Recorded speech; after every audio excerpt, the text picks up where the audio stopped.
ഇത്ര ഉദാത്തമായിട്ടുള്ള ഒരു പാരമ്പര്യം, പൈതൃകം, അതിൻ്റെ പിന്തുടർച്ച നമുക്ക് എന്തുകൊണ്ടാണ് നഷ്ടപ്പെട്ടു പോയത്? അതിന് അനേകം കാരണങ്ങളുണ്ട്. ആ അനേകം കാരണങ്ങളിലൊന്ന്, ഇപ്പോൾ വ്യാസനെ പോലത്തെ ഒരു പ്രതിഭ എല്ലാ കാലത്തും ഉണ്ടാവുക സാധ്യമല്ല. ഇപ്പോൾ ഷേക്സ്പിയർക്ക് ശേഷം ഷേക്സ്പിയറെ പോലെ ഒരു നാടകകൃത്ത് ഇംഗ്ലണ്ടിലെന്നല്ല യൂറോപ്പിൽ തന്നെ ഉണ്ടായിട്ടില്ല. മറ്റ് നാടകകൃത്ത് ഇപ്പോൾ ബെർണാഡ് ഷാ പറഞ്ഞിട്ടുണ്ട് ഷേക്സ്പിയർക്കാളും വലിയ നാടകകൃത്ത് ഞാനാണ് എന്ന് അദ്ദേഹം ഒരു ഹാസ്യത്തിന് സ്വയം പരിഹാസമായിട്ട് അദ്ദേഹം പറഞ്ഞാണ്. അങ്ങനെ രണ്ടാമതൊരു ഷേക്സ്പിയർ ഉണ്ടാകാത്തതുപോലെ ഈ വ്യാസനെ പോലുള്ളൊരു പ്രതിഭാശാലി, അത്രയും അറിവോടുകൂടിയ വിവിധ വിഷയങ്ങളിൽ സമാനമായ ജ്ഞാനത്തോടു കൂടിയ ഒരു വ്യക്തി ഉണ്ടാവുക എന്നത് ലോകത്തിലെ അപൂർവ സംഭവമാണ്.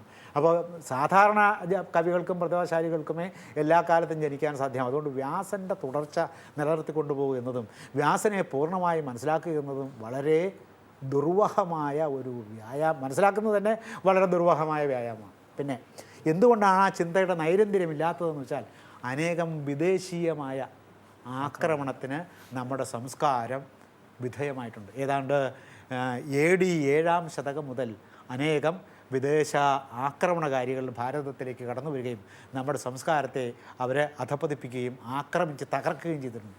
ഇത് പ്രതിരോധിക്കാനുള്ള ശാരീരികമായ ശേഷി വളർത്തുന്ന കാര്യത്തിൽ രാഷ്ട്രത്തിൻ്റെ ശാരീരിക ശേഷി എന്ന് പറയുമ്പോൾ പ്രത്യേകിച്ചും ആയുധശേഷിയാണ്. ഈ ആയുധശേഷി വളർത്തുന്ന കാര്യത്തിൽ ഇവരെല്ലാം ജ്ഞാനികളായതുകൊണ്ടും യുദ്ധവിരുദ്ധന്മാരായതുകൊണ്ടും ആയുധശേഷി വളർത്തുന്ന കാര്യത്തിൽ നമ്മുടെ സംസ്കാരമോ നമ്മുടെ രാജാക്കന്മാരോ പിൽക്കാലത്ത് ശ്രദ്ധിച്ചിട്ടില്ല.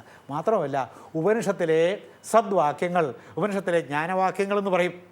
അത് ഉപനിഷത്തിനെ കുറിച്ച് പറയാനിടവന്നാൽ എന്താണ് ജ്ഞാനവാക്യമെന്ന് അപ്പോൾ പറയാം. ഉപനിഷത്തിലെ ജ്ഞാനവാക്യങ്ങൾ അനുസരിച്ച് ജീവിക്കാൻ ശ്രമിച്ചതുകൊണ്ട് അതിഥി ദേവോ ഭവ എന്നാണ്.